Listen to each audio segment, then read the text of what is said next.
All right, ladies and gentlemen, we are live. NASCAR Cup Series practice and qualifying for the South Point 400 for tomorrow's NASCAR Cup race at the Las Vegas Motor Speedway is just getting underway. About a minute and a half into the practice session so far. The cars just turning in their first laps for Group 1 of this 25-minute session. Of course, the playoff drivers Group 2 will be in the second 25-minute session. And speaking of playoffs, this is, of course, the first race of the round of 8 of the season. And with that being said, that means we have 4 races left to crowning a champion in the year 2025. Again, 8 drivers remaining, 4 above the cut line, 4 below. You can see the point standings on our screen right now with Denny Hamlin coming in as the new number 1 seed, 8 points above the cut line, 6 points to the good for Ryan Blaney as the 2 seed.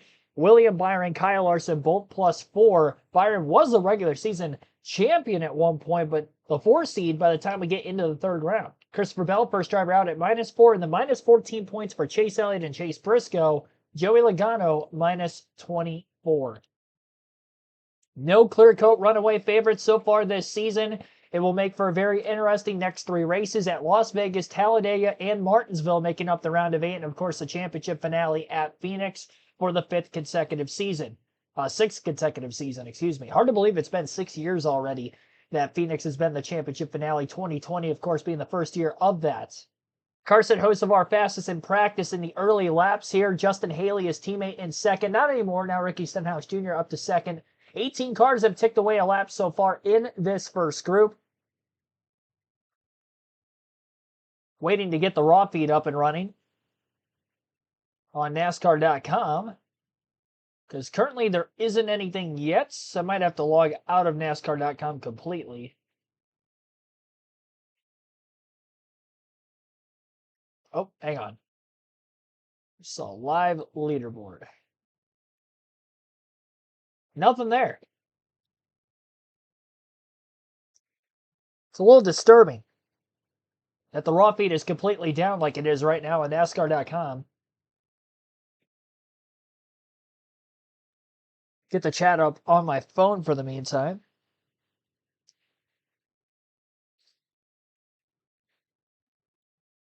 Fam Hallmark is Villarreal. Welcome to the stream.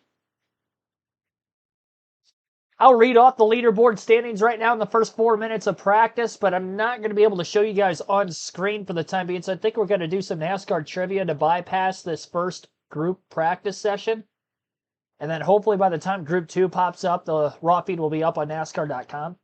Ross Chastain is the fastest driver so far. It was Carson Hocevar initially, but Chastain 29.952 has set the fastest lap. The only sub-30-second lap time thus far. Carson Hocevar second, Ricky Stenhouse Jr. third, Justin Haley fourth, John Nemechek in fifth, and Kyle Busch sixth, Zane Smith seventh, Todd Gillett eighth, Noah Gragson ninth, Eric Jones in 10th, Riley Herbst 11th, Austin Cindric 12th, Brad Keselowski 13th, Ty Dillon 14th, Cody Ware 15th, J.J. Haley 16th, and Austin Dillon 17th, and Catherine Legg 18 of 18 to make a lap in the first 5 minutes of practice.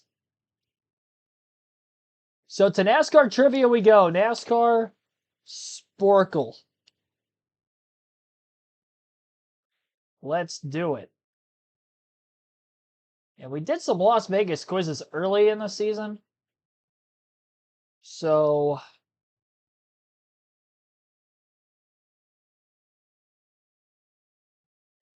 Vegas. Try to see what we can find here. I definitely know we did top 10 finishers, and we might have done laps led as well at the racetrack.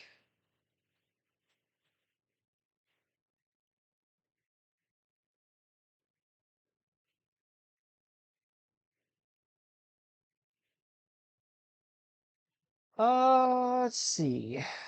Steve Dean Tate, welcome to the stream. Watching True TV was difficult to find you today.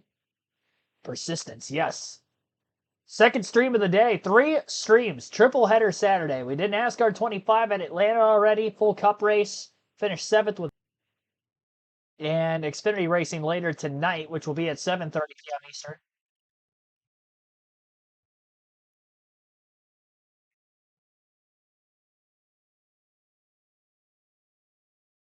Maybe in the name of Xfinity Series quizzes or Xfinity Series race later tonight, this could be an interesting quiz we have never done before.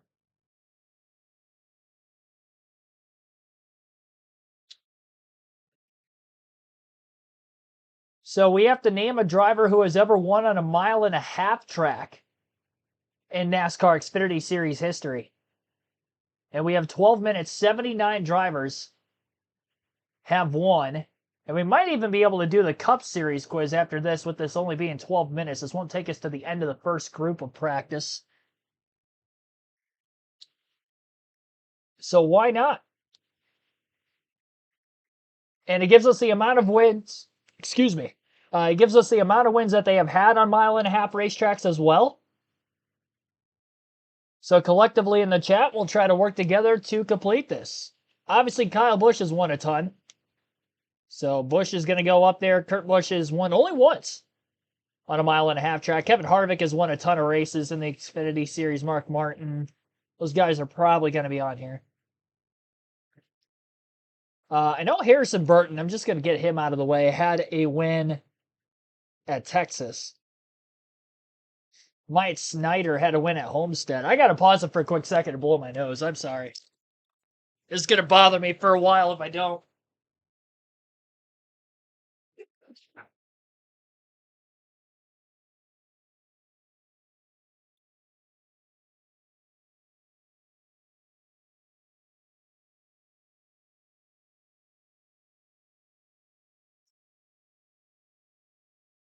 I haven't been outside all day today because my allergies were fine during the NASCAR 25 stream. And then I had to let the dogs back inside from outside, and that got me. All right, there we go. Where were we? Kyle Busch, Kevin Harvick, Martin, the Burtons, Ward, Jeff, Harrison, Jeff Gordon, Jimmy Johnson has won at Chicagoland. Matt Kenseth has a ton of wins in the Busch Series. Ryan Newman is probably on here. Tony Stewart is not on here. Okay. Yeah, he mostly ran super speedways and road courses. Joey Logano. Brad Keselowski. Ryan Blaney on here at all? Blaney. Dave Blaney is at Charlotte. And then Ryan Blaney is on here. Chase Elliott. Kyle Larson. Let's try William Byron is going to be on here. Oh, William Byron is not on the list. Wow. So Byron never won on a 1.5 mile in the Xfinity Series. Austin Dillon did. Austin Hill. Justin Allgaier. Sam Mayer, maybe? Nope. Mayer has not yet. Custer. Herbst at Vegas. If I could spell. Didn't he win? Didn't Riley Herbst win at Las Vegas? I thought he did. Chase Briscoe. He has not. AJ Allmendinger also has a win at Vegas and Atlanta. So they're counting Atlanta on here. I would assume that's Atlanta before the current version. If not, I'm putting Jesse Love just in case. Okay, no. Oh, he hasn't even won there anyway. Never mind. Eric Jones on the list. Brandon Jones and Eric Jones are on the list. How about Alex Bowman once, Charlotte.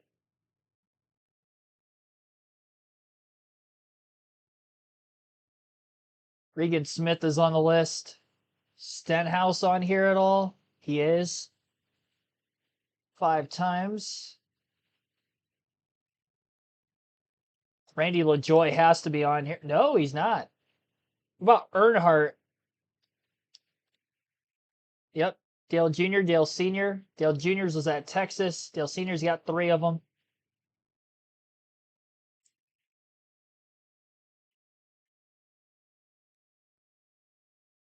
Jimmy Spencer.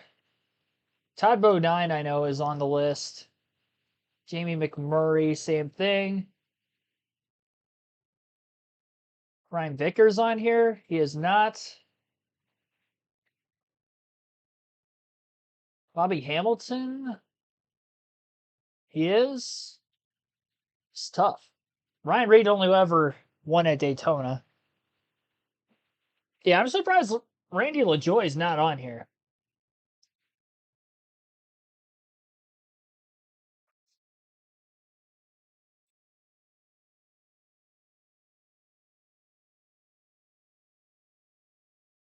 So you mean to tell me he won multiple championships without winning a mile-and-a-half racetrack? I mean, I guess they didn't have as many in the 90s, but even still.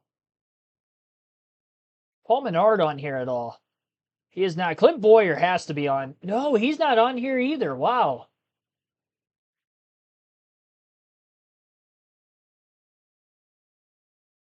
Jason Leffler? Keller wasn't on here. Atwood's not on here. Almirola? No. He's not going to be on here. Elliott Sadler has to be. Hornish ever win on a mile-and-a-half? He did once. Kenny Schrader? No. Morgan Shepherd? No. This is a tough quiz. Reed Sorensen. Tony Raines. Scott Riggs.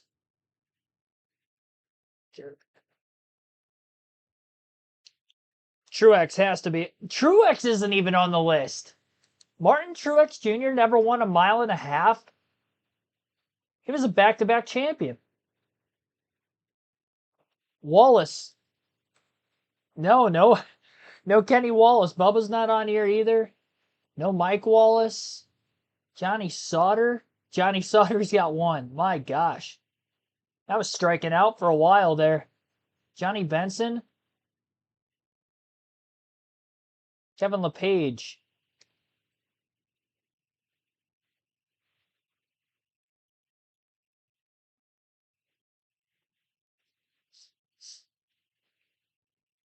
Gregson. Ty Gibbs.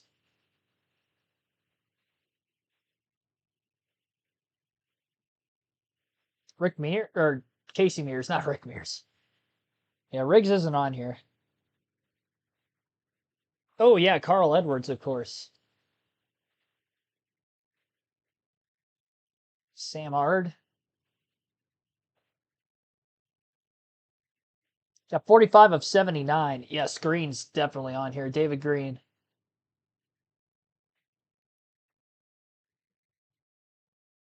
It's got to be quite a... no, he didn't win on a mile-and-a-half.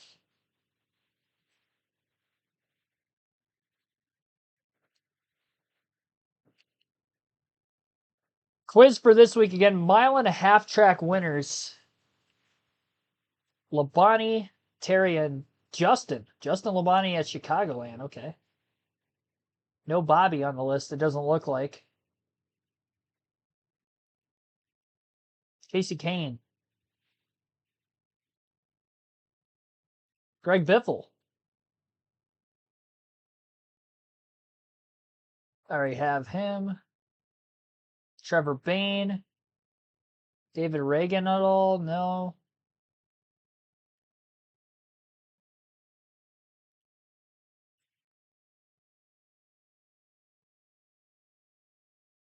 Harry Gant. Ernie Irvin.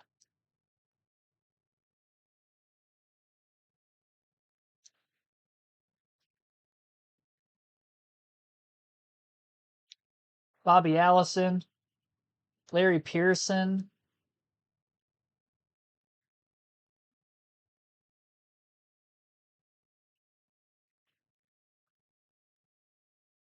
Austin Cindric.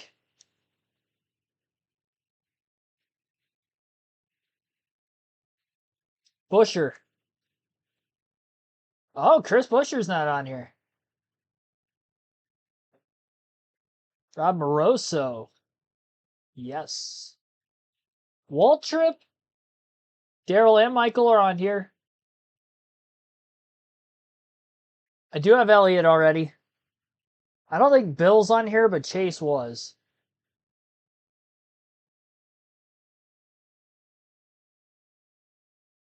Gilliland? Yeah, David Gilliland at Kentucky.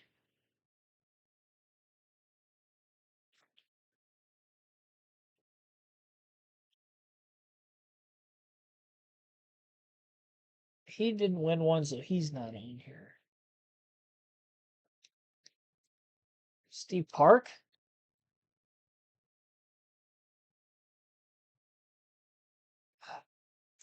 I don't think he won a race. Brennan Gaughan? Brennan Gaughan at Kentucky.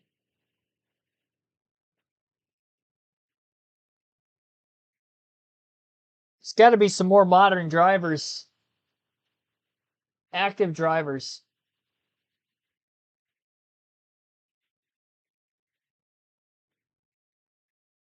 Christopher Bell. Oh my goodness, that would have been terrible if I forgot Christopher Bell. Is there any Hamlin?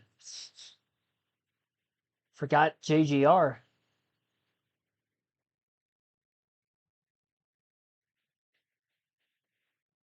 All right, tried him. Phil Parsons. Phil Parsons, yes.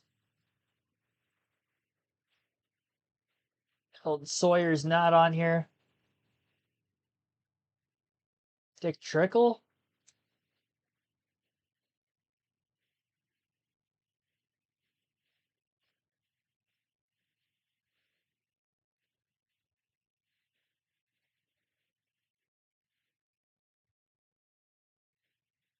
David Rudiman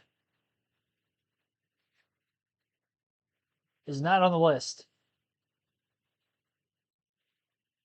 Jarrett. Yes, Dale Jarrett.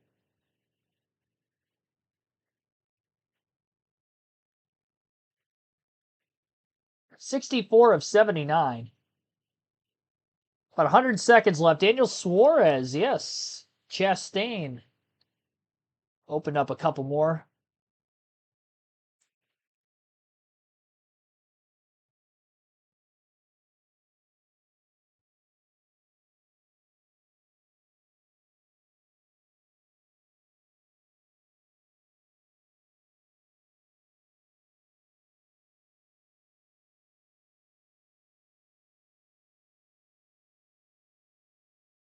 Nemechek. John Hunter and Joe. There's still another driver with 6 wins. I do have Kurt Busch and Jimmy Johnson already.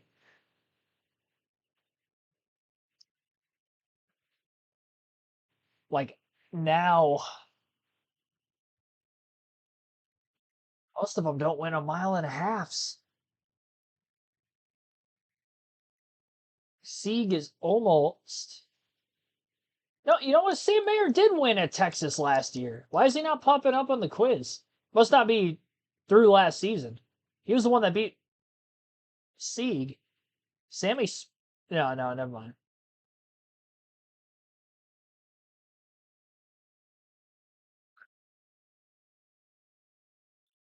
$50 seconds. I do have Gant. Yeah, I do have Gant on here.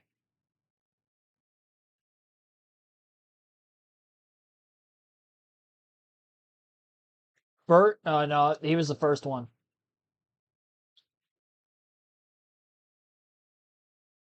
There's a lot of names I would have thought was going to be on here, and they're not.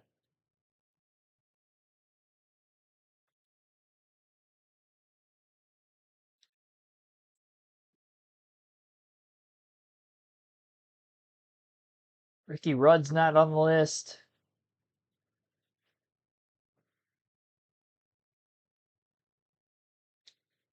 Baker is not.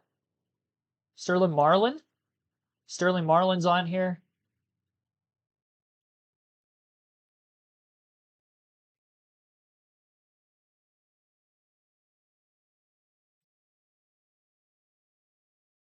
I tried Ernie Irvin. He is not. We're at 69 of 79. And I think that's all I've got.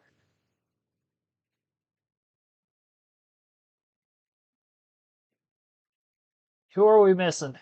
10 names.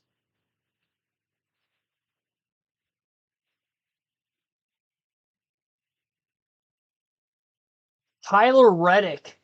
Homestead twice. That's right. Championship. Oh my gosh. Back-to-back years. That's bad. I had a feeling I was missing somebody active. I didn't circle through that. Josh Berry, another one. That's two active drivers. Mike Bliss, Tim Richmond, Mike Skinner, Scott Wimmer, Mike McLaughlin, Stephen Light, and Jeff Purvis. Those were the 10. Tyler Reddick and Josh Berry. Well, shoot.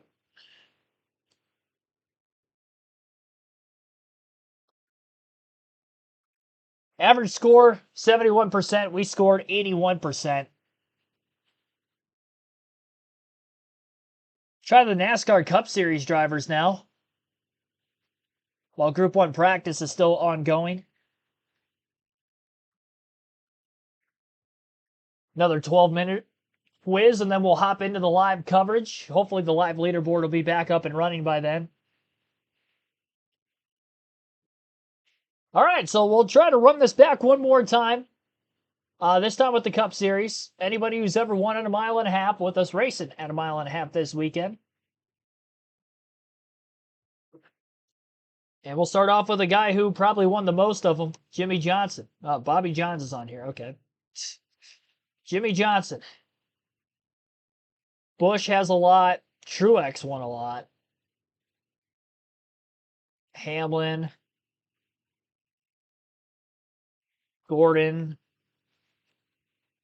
Earnhardt. Dale Jr., Dale Sr. Just threw out Ernie Irvin for some reason. The Allisons. Yarborough. They didn't have a lot of mile and a halves like way back when. Pearson, Petty, Newman, Stewart, Kenseth, Edwards, Biffle, Marlin, McMurray,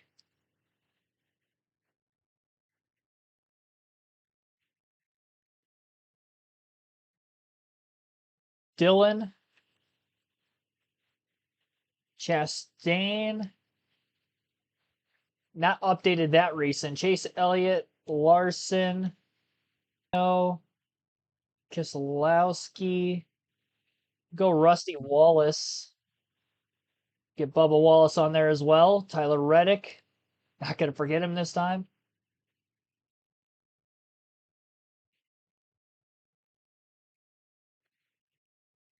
Ricky Rudd, Nemechek, Morgan Shepherd, Gary Gant,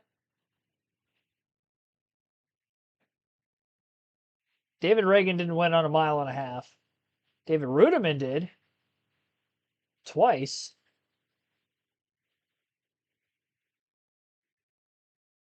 Darrell Waltrip. Fireball Roberts, I believe, won a...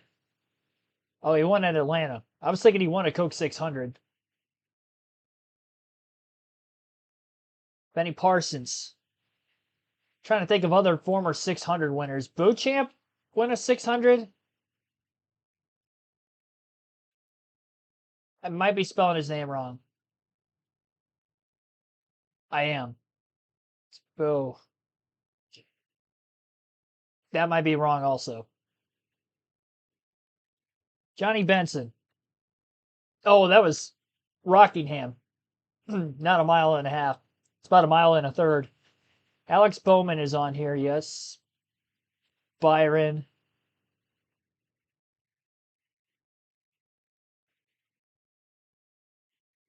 I don't think Vickers won a mile and a half. Casey Mears won a 600.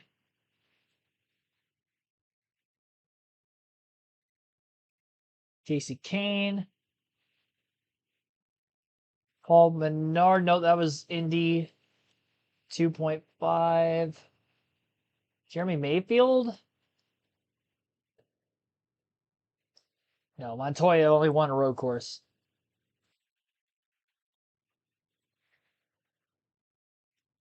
Darlington doesn't count as a mile and a half, so Eric Jones isn't on here. AJ Foyt, Atlanta. I just threw it out there just in case. I think Mario Andretti only has the Daytona 500 win. Yeah. He might have some road courses too, but Mark Martin, yes. Didn't nab him up yet. Did I put Biffle on this quiz? Okay. Getting it confused with the first one we tried. Christopher Bell. Has Bell not won on a mile and a half? Because the new Atlanta doesn't count. Only old Atlanta. Labonte is on the list. Terry and Bobby. The Burtons should be on here. Jeff, at least. I don't think Ward ever won a mile and a half.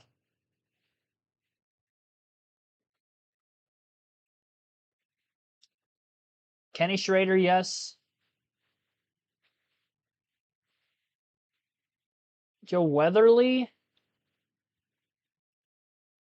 Didn't spell that right.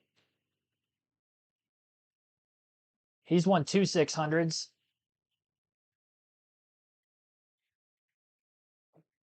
55 of 77. I did not put Bouchard, but he's not on here either. Lorenzen is on here, yes.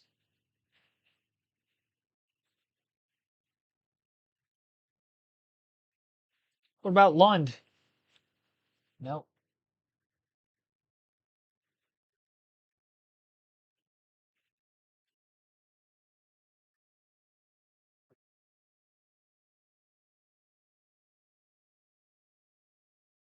Elliott Sadler won at Texas.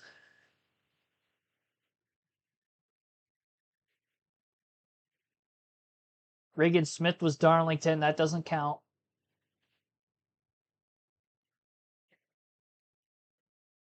No, Stephen Light. Not in the Cup Series. He is a former Rookie of the Year, though. For one reason or another.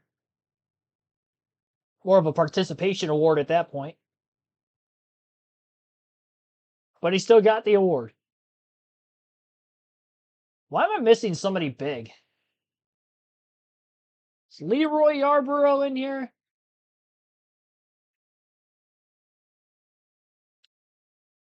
He is.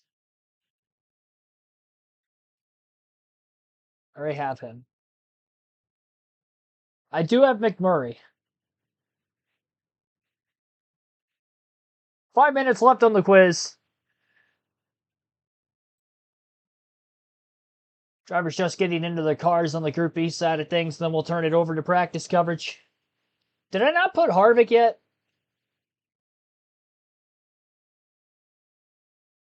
I didn't. Good catch.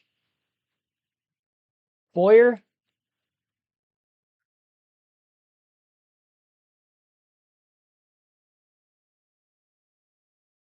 I do have Truex.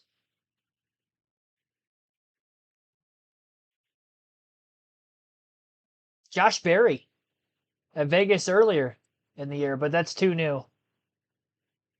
There's some races from last season and this season that are not included. Lake Speed?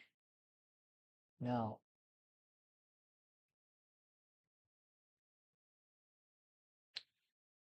Dave Marcus?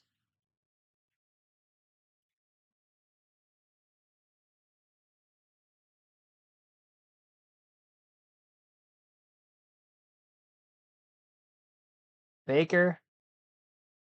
62 of 77, 350 to go. Hillen? I don't think so.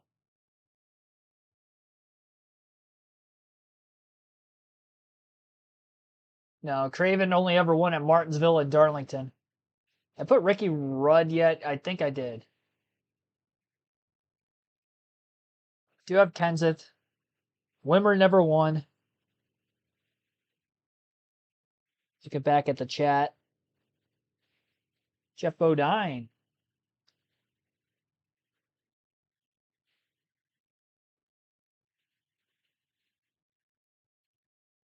Suarez wouldn't be on here, I don't think, because New Atlanta doesn't count.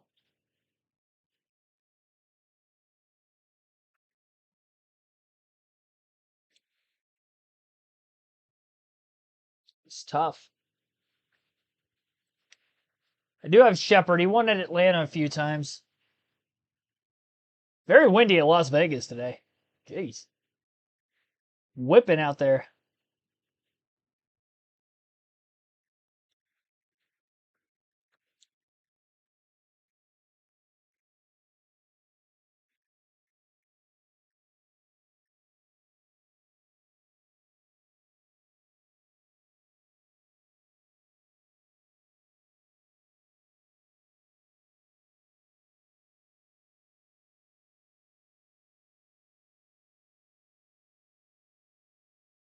Drawing blanks. Dave Blaney never won a cup race. Hut Strickland is not on the list. Joe Ruttman on here at all? Nope.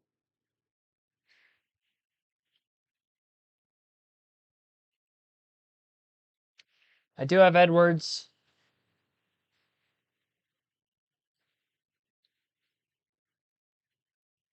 Anybody else active?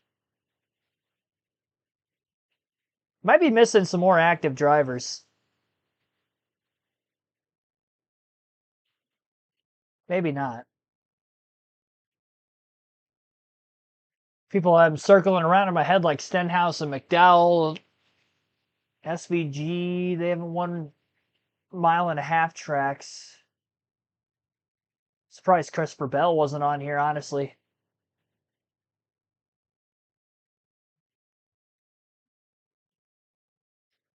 It's insane that he's not on here.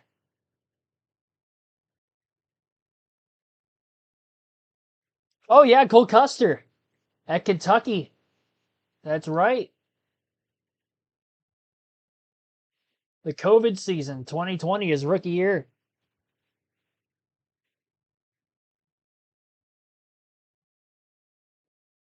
We've got Burton, Edwards, Marlin. Yeah, that might be it that I can think of off the top of my head. I could be missing some.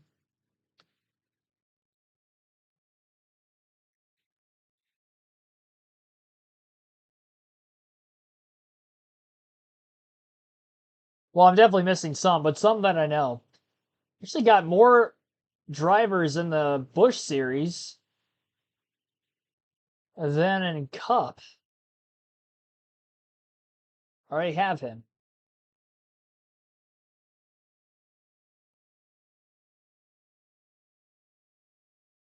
Oh my gosh, Dale Jarrett. Are you kidding me? How did I forget Dale Jarrett? Yeah, his first win was well, yeah, his first win was the Coke 600, right?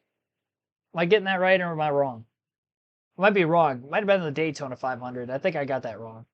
Marvin Panch, one of the early ones. Jim Pascal, same thing. Neil Bonnet. I feel like I forget way too much for some reason. Bob Burdick is on here. Somebody said his name in the chat. I didn't spell it correctly. Charlie Glotzback has a win.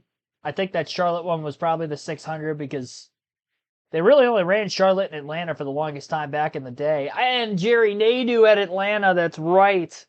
I was thinking that he had a win at Rockingham, not Johnny Benson when I put Benson. Speedy Thompson, an early 600 winner, Nelton Stacy. Rex White at Atlanta. And I think that's all I was missing. Ned Jarrett, obviously, with the Dale Jarrett. That's tough. Dick Hutcherson, Jim Hirschbees. Well, that sucks. Could have been worse. Missed some names I should have gotten in both. Pretty embarrassing, too. Skip out on Dale Jarrett. That's the problem when you skip around. Sometimes I have a strategy to kind of stick into teams and history of those said teams, like a JGR or a Hendrick, and then cycling back. Like I could have. That's where I get Nadeau and Jarrett if I did ever forget, or even really Cup champions. I should have gotten the Jarretts. That was pretty bad. All right, so looking to see if NASCAR.com has the raw feed up and running because it has been down all the way throughout practice so far.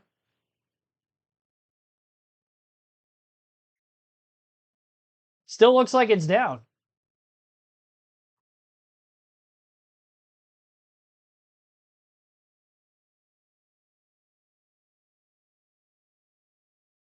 I really hope it's up and running for the Xfinity race later.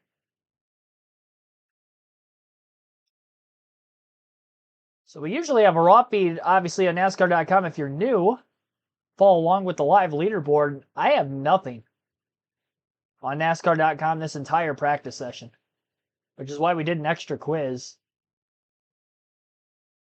Ross Chastain still has the fastest time in practice right now. Group 2 is just getting going, though, in this session.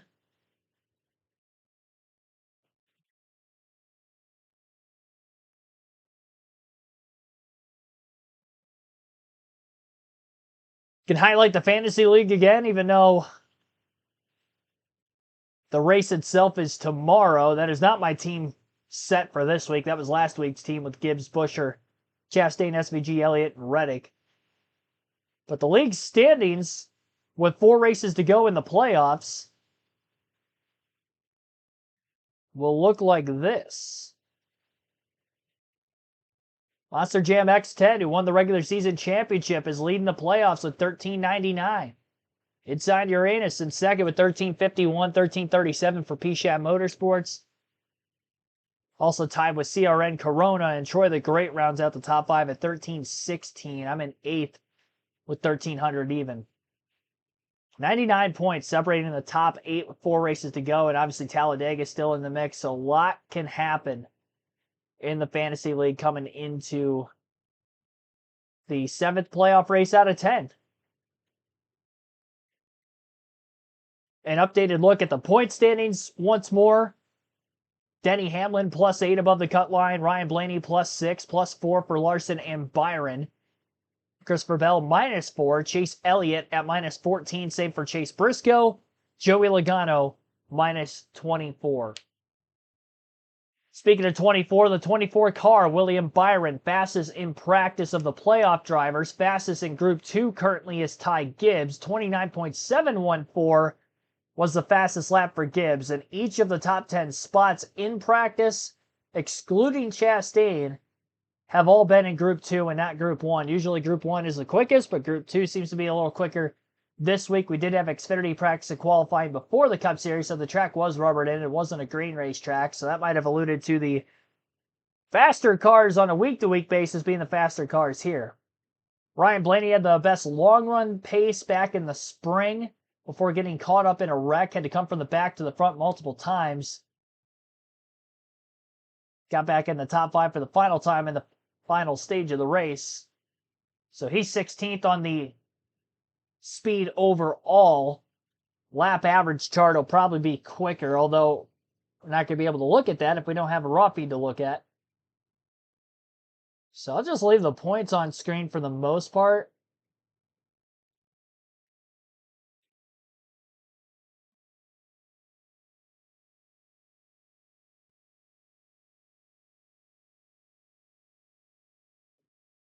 Very unfortunate.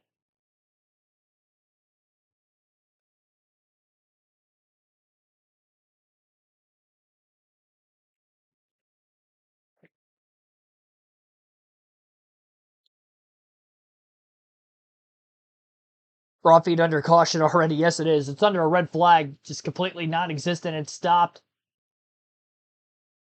No live timing and scoring available. Top 10, as they show it right now, is Ty Gibbs first in practice, William Byron second, Chase Elliott third, Denny Hamlin fourth, and Bubba Wallace in fifth. Sixth is Tyler Reddick, Chase Briscoe seventh, Ross Chastain eighth, Kyle Larson ninth, Christopher Bell in 10th. 11th is Chris Buescher, Alex Bowman 12th, Carson Hocevar 13th, Stenhouse 14th, Haley 15th, Allmendinger 16th, and Blaney, Suarez, McDowell, and Nemechek are 17th through 20th. Kyle Busch 21st, Zane Smith 22nd, Gillen, 23rd. Gregson, 24th. Jones, 25th. Herbst, 26th. Cindric, Logano, Keselowski, Priest, 27th through 30th. SVG, 31st. Ty Dillon, 32nd. Custer, Berry, Ware, 33rd through 35th. Austin Dillon, 36th. JJ Yeley, 37th. And Catherine Legg, 38th out of 38.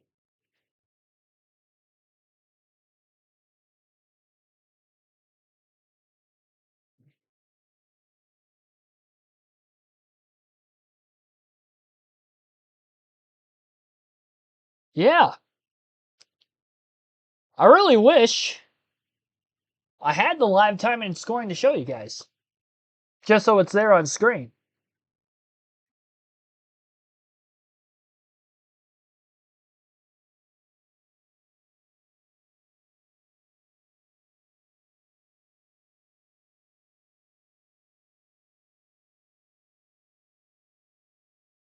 Joey Logano, 28th in practice, though. He's been pretty slow in the roll-off speed in practice and qualifying. They get it, or in practice specifically. For qualifying, they tend to get back in the right direction a bit.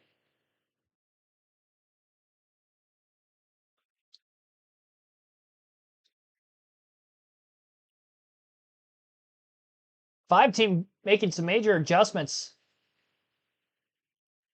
for Larson right now. Let's listen in. Come in. I'm coming in. Too loose.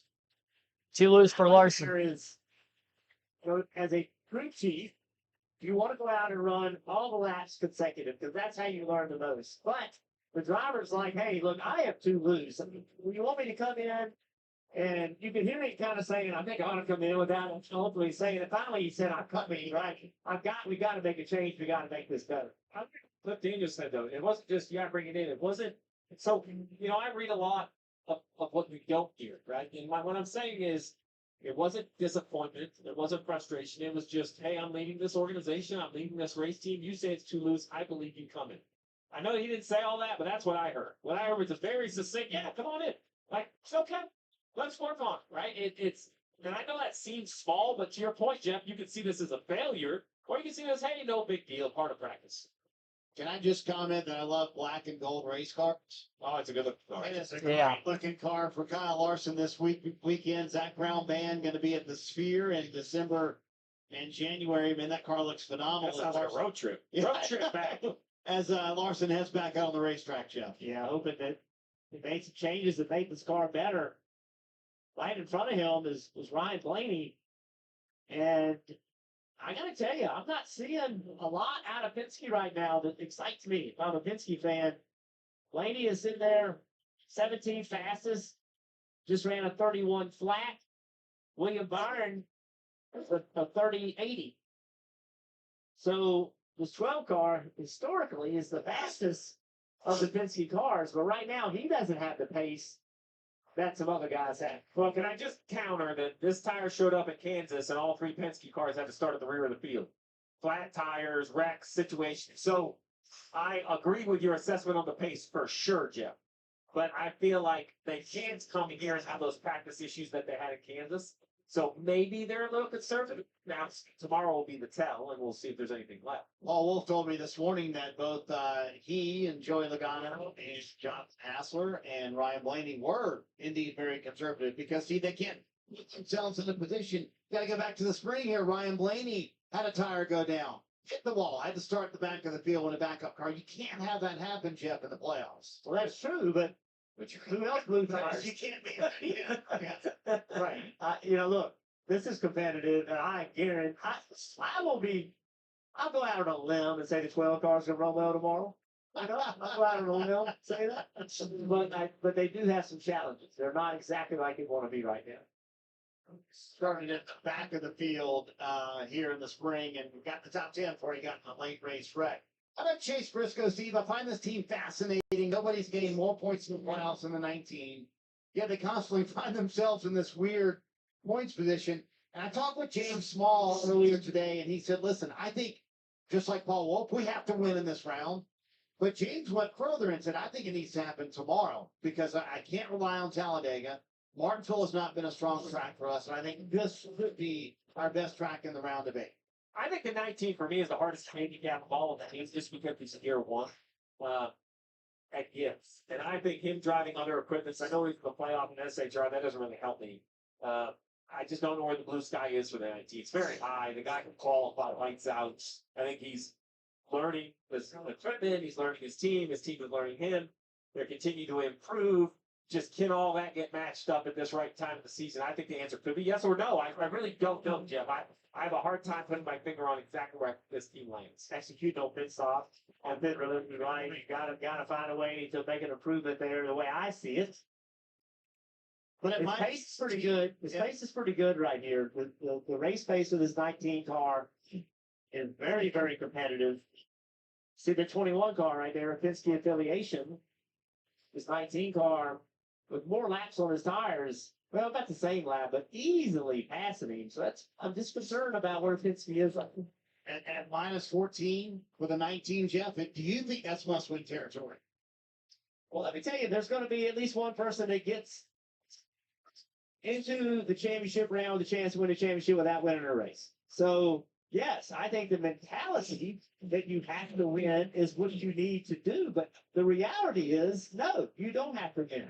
You have 3 races to make up that many points. And if you have pace and speed, you can get it done. Now, mindset is healthy, but the reality of it is somebody is going to get in without having a win. Danielle, you have more on Chase Briscoe? Yeah, I talked to competition director Chris Gabehart this morning, Marty, and he said, I think Chase Briscoe is the most dangerous driver in the playoffs. And I asked, why is that? And he said, guys like Denny Hamlin that have only a short number of years left to win a title, or a Larson or an Elliott that have so much pressure to perform, a Blaney. He said, I'll use a Vegas term. Chase Briscoe's playing with house money. He's here at Joe Gibbs, succeeding expectations. He's throwing loose at fancy free. I think that mentality with not having so much pressure to have to win a title right now makes him very lethal. I can see that approach. I can see that theory. Coach is on premise, though. Keep an eyeball on his cars. I love it. And not look, we're talking about the playoff guys. We've kind of ignored the kid that's at the top of the chart, which is grandson. Ty Gibbs is really, really fast as well, which is a good sign, right? When your non-playoff car comes out, that's just great information for the playoff cars. If this car's out there, you can go, look at what he's saying, what he has for a setup, what's he running for air pressure. Maybe Ty Gibbs is like, yeah, keep talking about the playoff. Maybe this is my first win. Well, see, the one that's not so happy is Denny. You know, Denny took off with really good pace, 4th fastest, but as they've run, the 19 car got to Denny, passed him, and he has put a quarter of a straightaway on him. So this 11 car isn't not exactly like he wants it to be right now. So that may answer the question I was going to ask both of you. You know, Kansas was just 2 weeks ago. It was all about the Toyotas until it wasn't, and Chase Briscoe stole the win. Are we going to see that tomorrow afternoon? I don't think Kansas and Las Vegas, other than being a mile and a half and on the same tire, that's where the similarities end. 1 and 2 here is more banking, and it's rougher. 3 and 4, it's just a different style of racetrack. You carry way more throttle here. Watch this throttle trace. Right back to the gas versus the Kansas. Maybe on the old tires we'll slip and slide around, but this just seems to be a little bit more throttle committed than Kansas. See his teammate behind him, Ty Gibbs. Let's see how they look around this corner. Ty Gibbs to the bottom, Denny in the middle of the racetrack. But right here is where I feel like Denny's struggling a little bit. Just cannot carry the speed on corner exit. He's running the middle of the racetrack over here. But just doesn't look like he has a rolling speed, Steve, and that hurts his exit. You know, the whole thing just looks a little slower, like you're saying, right? Like the fronts just don't get exactly where he points them right away. Like right here, you see his hands get really quiet. Just looks like it's just a little tight. Even tires as well. They're both 27 laps into a run and haven't come to pit road yet. Yeah, they're not terrible. You know what I mean? I'm not saying 11 is terrible. He's actually, as this run has gone on, I think he's gotten a little better compared to other guys.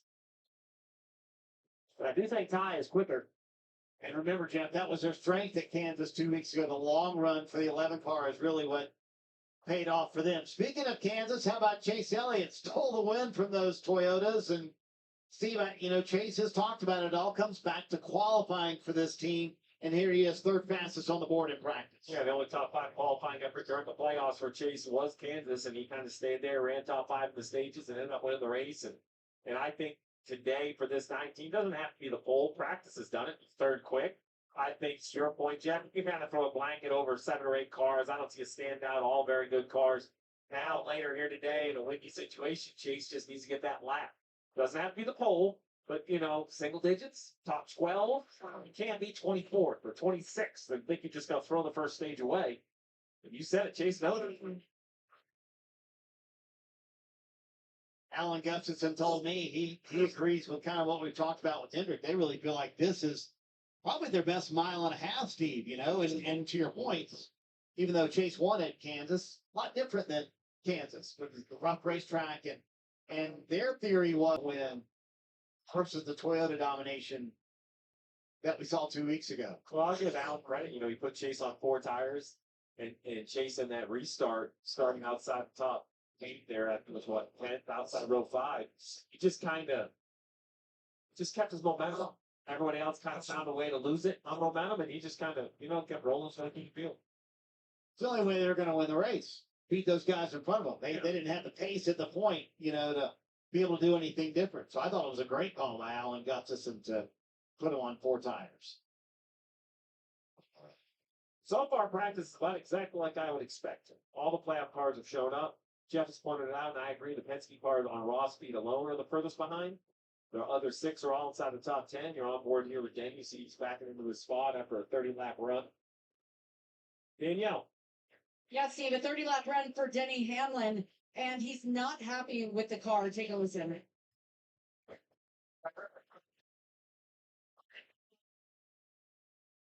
After that, he said, guys, I can't take any more. And they said, all right, bring it in. Kind of surprising, given how good Denny Hamlin is and Gibbs as a whole at this racetrack. So I thought he was tight because the quiet hands, but it sounds like he's loose, like he just doesn't dare turn the wheel. Right. His hands are quiet because he doesn't dare turn left. It's going to spin out. Right. And you heard him. He's working. He's out of breath. Interesting, as Denny has come in after what winds up being a 30-lap run. Don't look now. There's going to be another guy to upset the playoff field. He's really good. I was going to ask you about how Bubba Wallace has been. Traditionally, not one of the better mile and a half, Steve, but this is what this team has done. They have really shown up with improved speed at tracks where they traditionally have struggled, and Vegas would certainly be in that category. Yeah, I've been impressed with Bubba here in the playoffs. That big win at Indy let him enter the playoffs kind of free-spirited. I thought even when the chips kind of fell the wrong way, he still stayed positive, and he was in it, right? He was in it until the last corner in Kansas when it just fell apart for him, but Chase Elliott just stepped through. If there's a most improved driver in 2025, does he get your vote, Jeff? Well, I think I have been really impressed with him this year, and I've said it multiple times. And the reason why is because, I can't tell the difference in pace between he and Tyler Reddick. And Tyler Reddick is fast. He's considered to be one of the fastest drivers on the racetrack. And so Tyler came over here. I'm like, okay, we're gonna, Bubba's gonna have to step up, and we're gonna see what he's made of. And he has answered. He's had a very strong year. I would argue faster than Reddick. 4 times the mill. Which is saying something, because Reddick is a speed machine. Yeah, the 2311 car is pretty good. You see Bubba Wallace there in 5th, Tyler Reddick in 6th, obviously both being eliminated from the playoffs at the Roval last week. It really is what I expect. So look, we have 6 cars really, really fast. The 2 cars need more speed. And now you're going to have to go try to run all day long and not mess any of that up. And then it's, we talk a lot about the pressure of playoffs for the drivers, but it's going to be pit crews, engineers, spotters, the teams that are racing around them. This is when I feel like the vice for these drivers. Now look, everyone felt the playoffs, a few weeks ago, but for these 8 that are all thinking they're championship 4 material, this is when I think it becomes real. Like, it's right there. You win here, and boom, you're in it. So, Steve, what I see so far, I know there's still just over 3 minutes left to go, but I think the best is the 24 car. I think he has the most long run speed, second fastest overall. From what I see, 31 laps, a 31:20. I don't really see anybody else that can run that pace on that many laps. Now, I will say this, Logano has gotten better. We're riding around with Logano. I did not think he was as good early in this run, but now 26 laps and they're running 31 flats. That's pretty competitive. But overall, I like the 24 car. I think the 24 car out of the Chevy camp. I like the 19 car out of the Toyota camp. Interesting. The 19 is really good as well. Not Bell. Well, Bell's not bad. I think the 19's a little better. But if you look at William Byron, to Jeff's point, fastest in 5 lap, 10 lap, 15 lap averages. Now, look, when I say a little better, it could be one extra pass on the racetrack for Bell. Like, they're almost on top of one for Bell at the 19. And we have a few cars that hit so many times. Marty's asking a lot of questions, like he's going down to the sports book. He wants to know who he thinks the best. He has some real pointed questions on who he thinks is going to be really good here. Hey, we're in Vegas, Steve. Why not? You know, I had an interesting conversation with Rudy Fugel as William Byron comes in, Steve, and he made the point to me at Kansas. They were so far off. And he said, we learned what not to do when we were at Kansas. Is that a fair point as a crew chief? Sometimes the best thing to learn is what not to do. Well, they opened the hood and they got it better. If they hadn't got it better, I'd be like, man, are you sure? But he knew what knobs to turn to bring them right back into the ball game for sure. And I ran into Rudy today. They failed the first time through. No big deal. A lot of cars do it, but he's always so personable. And he like stopped. And I kind of looked at him. I said, hey, man, you got a second? Or you got to go back through? And he goes, and he really wanted to say, yes, let's chat. But the look in his face was like, you know what? You don't have to answer that. I'm going to see you later. And my point is, he was ready. Like, he was shooting up. He was turned up. He was ready for the weekend. I love to see the intensity kind of in the crew chief's faces. We mentioned Kyle Larson back out after that early trip to pit road for an extremely free race car. Jeff, seeing any improvement in the 5 machine? Yeah, I think his pace is pretty good. Again, he's on a cycle of tire, which makes it difficult to compare, but I definitely think he's very competitive. Man, I mentioned the sphere, but this sounds like a pretty good time right here. It's interesting. You queuing up? I love the paint scheme. There's the Sphere, Wizard of Oz in the afternoon, and the Eagles at night. Yeah, my wife went to Wizard of Oz, said it was amazing. So now I got to talk her back into coming back out and going to Zach Brown. I've seen him once at concert, put on an amazing show. Why not do it in the Sphere? Well, that's funny because Dylan Welch went to the Eagles last night. We had it all covered. Oh. Trish went to see Wizard of Oz, and Dylan went to go see the Eagles. So I'm not doing it wrong. I just went to dinner. You missed out on all of that. You don't know that, Jeff. That's the point by you. Denny Hamlin back out after a trip to pit road. We'll see if they can make any improvements to the 11 car. Just under a minute to go. With these short practices, you really hate to have to pit and make changes to the car, but if you do, it's really important to make a change and it be positive, because now that means you kind of have an idea. As he did, hit pit road, practicing, Missed it. making sure he backs up. He missed it. Yeah, he missed it. Went around the orange box. That would have been a penalty. That was a little too far. Here's what it looked like from on top of the roof. Yeah, just trying to max out his entry speed, and he's just in too far, and he can't make it. You get that tomorrow, you have to just keep digging, go around the racetrack. But all this is part of pushing it, right? You've been here a lot. You know the car. You know your braking zones. You know your visuals. What if we try to? Now he backs it back to what he knows will work. But if you don't try to get in there a little bit difficult, a little bit harder, with more pace, you never will get there. Practice is over for all the playoff cars. You can see William Byron, top of the 5-lap average. Las Vegas and Las Vegas Motor Speedway. Always fun in town, but the pressure will be here at the track tomorrow afternoon. All right, practice has concluded, and as you see on our screen, Ty Gibbs had the fastest overall lap time of the 29.714, best average speed on that lap of 181.732 miles per hour. 36 laps were completed by him, and pretty much that was about as much as anybody ran in that session. Looks like Christopher Bell, 38.40 for Justin Haley in Group 1. And quite a few playoff drivers coming onto pit road, kind of having a cycle on their tires, making an adjustment, and going accordingly from there. to see how they can get their car back in the handling of things. Denny Hamlin, Kyle Larson amongst those drivers that did so. We'll go through the full field order of how they ended up finishing on their fastest overall lap time in practice, then take a look at those lap averages before qualifying begins here shortly.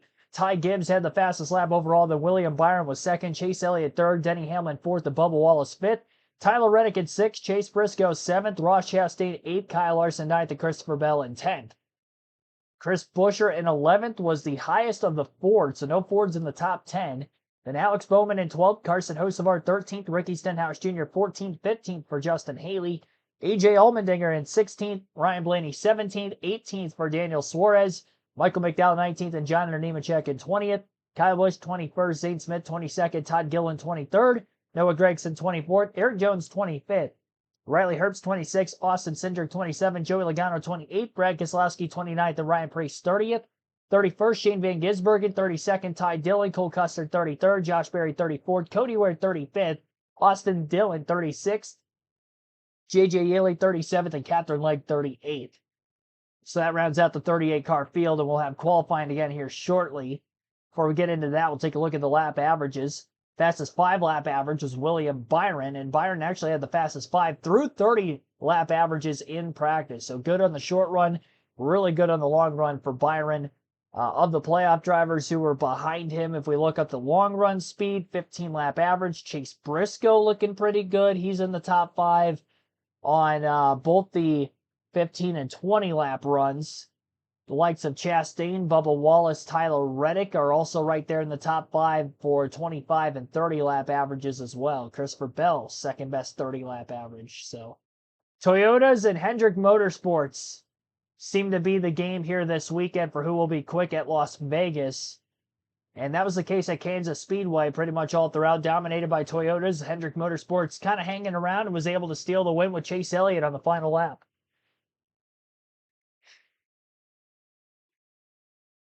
So getting close to qualifying time at the Las Vegas Motor Speedway. Our qualifying order is up on screen. JJ Yeley will be the first driver to go out and make a lap. After Yeley will be Catherine Legg, then Riley Herbst, Cody Ware, Brad Keselowski, Kyle Busch, Noah Gragson, Austin Cindric, Ty Dillon, and Eric Jones are the first 10. We'll take a quick break. You're listening live on KRC to NASCAR Cup Series, now qualifying for the South Point 400 at Las Vegas.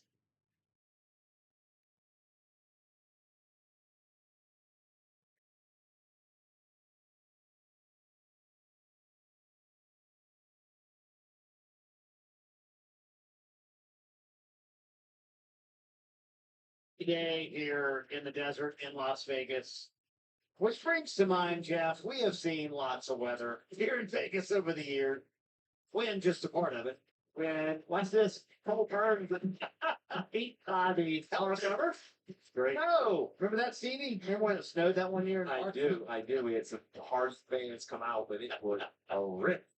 That was a Saturday. Then the eclipse 2 years ago, Jeff. I talked about the eclipse. I had too, although you can't look right at it for some reason. Yeah. Where's Dave Burns? He was our resident weatherman. Trick. He Oh, he the did. hole in Oh, yeah. cardboard, and He had the whole thing. it was awesome. But yeah, it's a little windy, isn't it, down there on pit road, Danielle? Yes, I should have worn a ponytail, Marty said. I'm trying with my inner Jamie Little. The 7th overall chase. What are you fighting and what are you pleased with in the car? I'm not fighting a whole lot. I feel like our best first shot striker Toyota was pretty good there. I feel like that's probably the most complete practice we've kind of had all season long. So, yeah, just ever so slightly too loose. I don't know how much of that's the wind in spots, truthfully. So, yeah, I feel really good about it. Just got to go and see what we can do here in qualifying. And hopefully we get no headwind down the front and a huge tailwind down the back. And I think that's going to be a huge difference maker here. Is just, who gets the right wind when we go qualify. So, yeah, hopefully we get it. Given your points position, Chase, 14 below the cut, your crew chief told me stage points are going to be critical. So how important is this qualifying lap for this round of 8 opener? I mean, it's definitely important. I mean, a round of 8, you have to get stage points every single time there's an opportunity to get points. So just the field's too tight. So, yeah, this qualifying effort will certainly be important, along with this pit stall selection. It all adds up on Sundays. So, yeah, we've been good on Saturdays. We just need to keep doing what we've been doing, and hopefully we can continue that trend. Last 2.5 still in. Chase Briscoe's been your pole sitter. We'll see what he does in just a moment. They may have to contend with William Byron, who is second fastest at the end of practice and fastest on the 5 and 10 lap averages. Was there anything that your car wasn't doing well, or that you wanted it to do maybe a little bit better there in that run? There's always little stuff for sure, but I think our guys did a good job, coming here prepared, and I feel like, just the wind direction is really kind of playing havoc on today and the balance. So just trying to understand that myself in the car and make sure I make the right adjustments. But overall, yeah, our relay Chevy is good so far, and doing all the right things so far. All right, 24 car is looking good for sure. Mention that wind. It is going to play havoc on qualifying here in Las Vegas. That's coming up next.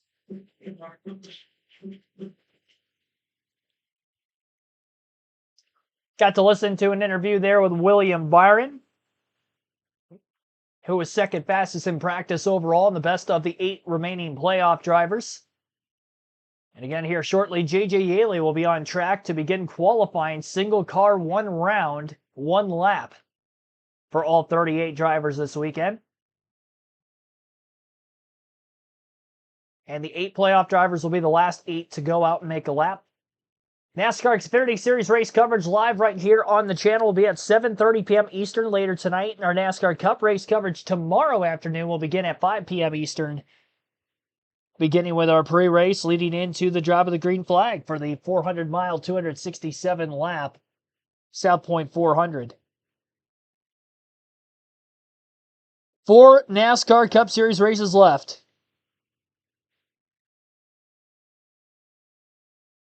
What happened to parity?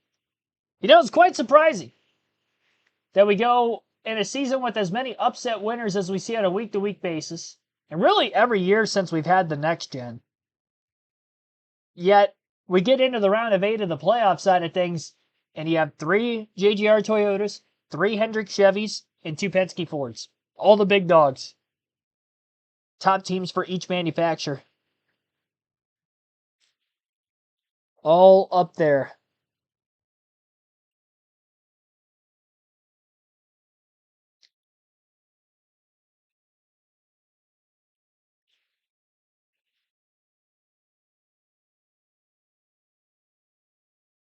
Second race at Las Vegas Motor Speedway this season. Josh Berry, the winner back in the spring.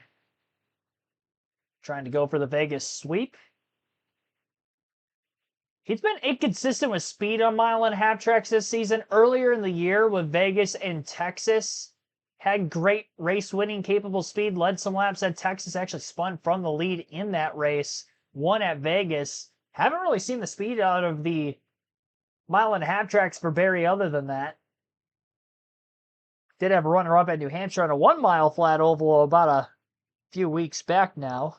Same race that Ryan Blaney was able to get the race win. Fellow Ford driver. I just think with the quick turnaround in 1.5-mile tracks just a couple weeks ago, being at Kansas and this week at Vegas, you're going to see a lot of overlap. Where I think it's going to be a lot of the Toyotas up at the front of the pack. And of the Chevy camp, it's going to be probably Hendrick Motorsports. I will say Byron looks better on paper for Saturday for this weekend than what he did at Kansas. So maybe he'll be more of a contender for Hendrick than Elliott and Larson, because it was pretty much only Elliott and Larson for Hendrick that day that was competitive. And Elliott, of course, getting the race win.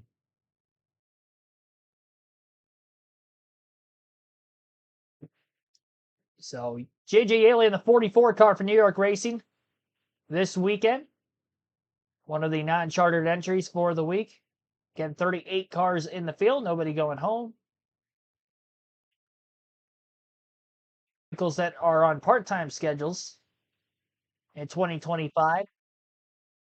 Yaley wrapping his lap up with a 30.661, average speed of 176.12 miles per hour on that lap. And now on to Catherine Legg, who is driving the 78 for Live Fast Motorsports. Legg has had several starts so far this season. So we'll actually take a look at that. On the Cup Series season so far,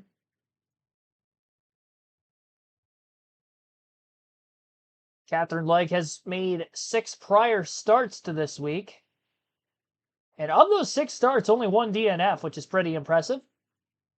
Just finishing all the laps necessary.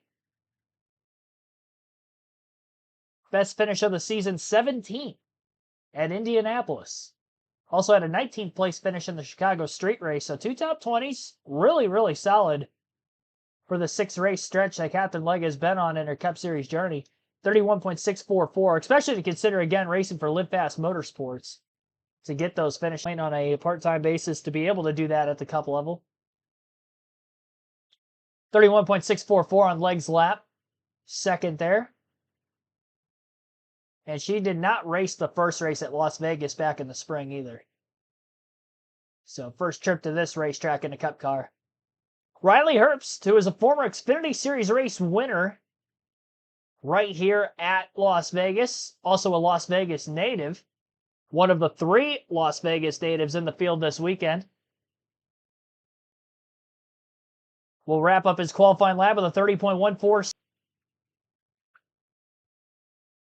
Connor Burke saying Eric Jones gets the pole. That's a bold prediction. Very bold.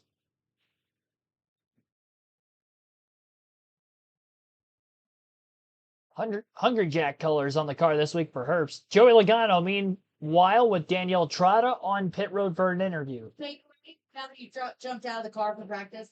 I think we're not that far off. I think you said something about 28, but actually I think we're decent.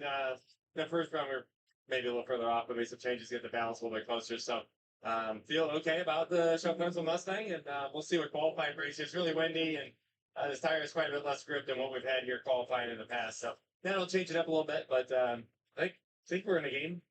Joey, do you realize that you won the opening round of 8 race in all 3 of your championship seasons? No pressure, buddy. Yes, I do know that. Pretty important day. The mathematics of it all for Joey Logano, Marty. Yeah, he knows how to make it happen in this race and move on to the championship for the hometown kid, Riley Herbst, with a nice lap. We ride on board with a. So that was Joey Logano you just heard from, wrapping up the qualifying lap. On track now is Brad Keselowski in the 6 for RFK Racing. Still in search for his first win of the season. Missed the 16-man playoff field this year was Brad. He'll go to the 2nd spot on the speed charts. Riley Herbst still has the top time over our first 5 qualifiers now. 30.21 for Keselowski. And Kyle Busch, who we're racing as on our NASCAR 25 season. He's the 2nd of the Las Vegas natives. The other, Noah Gragson, will be soon after Busch.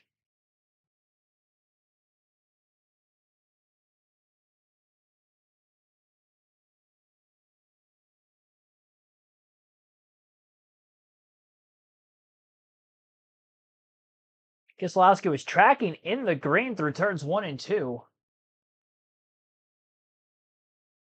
Looking to see turns 3 and 4, what might have happened on the replay.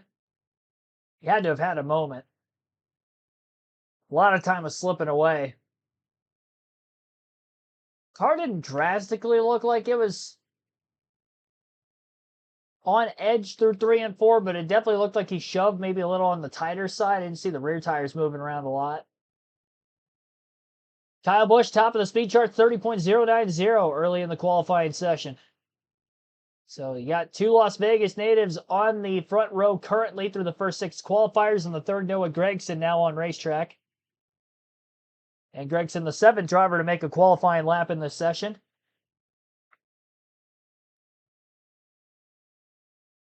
At Las Vegas with SHR. That was in the spring race of last year. And he will jump to the top, 29.862. Great lap by the 4 of Gragson. In that Front Row Motorsports Ford Mustang.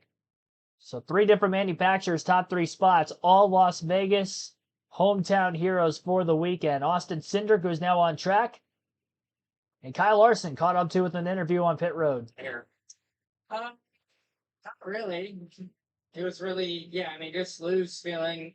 I don't know what everybody else is feeling, but yeah, I felt just bouncy and loose and hard to make it into the corner with speed and confidence. So yeah, and then now you got to go commit here in qualifying probably. So yeah, we'll see. But Yeah, we'll keep working on it. And I think, if it's less windy tomorrow too, it'll be different. So it's getting really, really, really windy. So I think that's playing a big factor. Yeah, the wind has picked up even more just in these early qualifiers than it was at the end of the practice. So definitely a story to follow. Noah Gregson to the top by a decent amount. Austin Cindric on the track. So let's talk about what Kyle Larson had to say there, Jeff. I mean, it's never going to be a good feeling, kind of, with so many question marks going into qualifying, and then go out there with so much commitment, like Kyle was talking about. Well, as he was talking about it, I reminded myself I'm 58 and I'm glad I'm up here. Because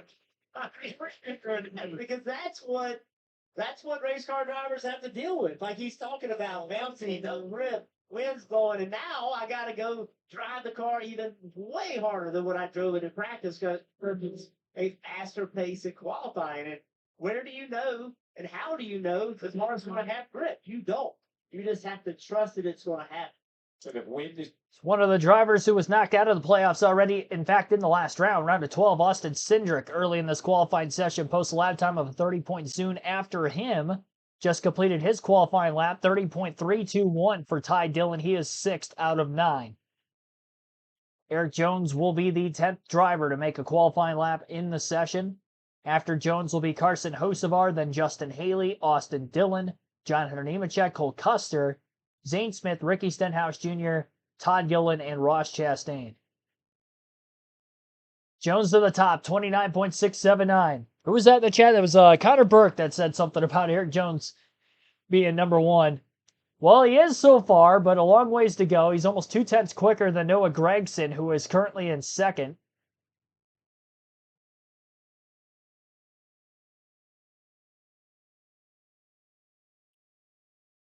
Of the early Toyota drivers, though, great job by Eric Jones.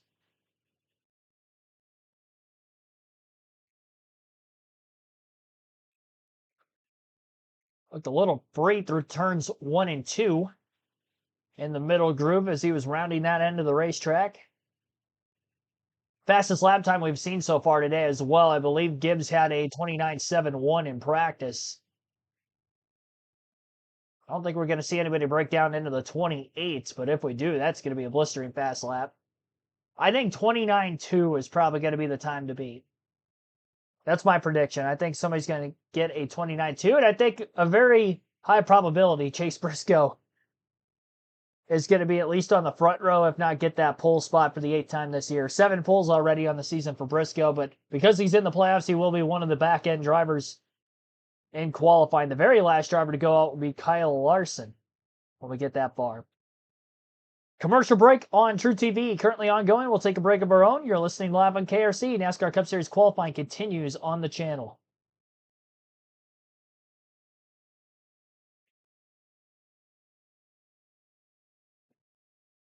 We don't have many more streams like this the rest of the season. All you NASCAR fans that tune in every weekend on the channel for these live commentary streams. Got 2 more to go this weekend at Las Vegas Motor Speedway. Xfinity Series race later tonight at 7:30 p.m. Eastern. Beginning their round of 8 of the playoffs. And then for the Cup Series tomorrow at 5 p.m. Eastern. That race starting in the evening, finishing in the nighttime hours and local time, at least for Vegas. Actually, that race is going to finish nighttime on the Eastern time zone, but not out west. I believe it'll be a 2:30 local start, so they'll probably, but enough so into the dusk that the track will go through changes for sure. Based off the weather patterns alone. Xfinity race tonight, though, that will be starting late daylight hours and probably finishing in the night. So it begins 2 hours after the Cup race tomorrow. 302 miles of scheduled distance for that Xfinity race later on today.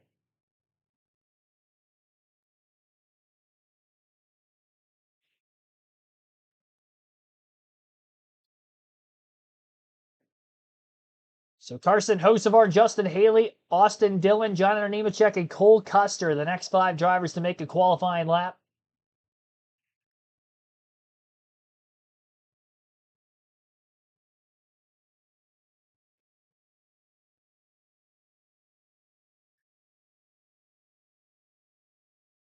Las Vegas, top of the stratosphere was the safest option. Y'all are I can't even get on top of a hauler in the garage area. I'm that afraid of heights.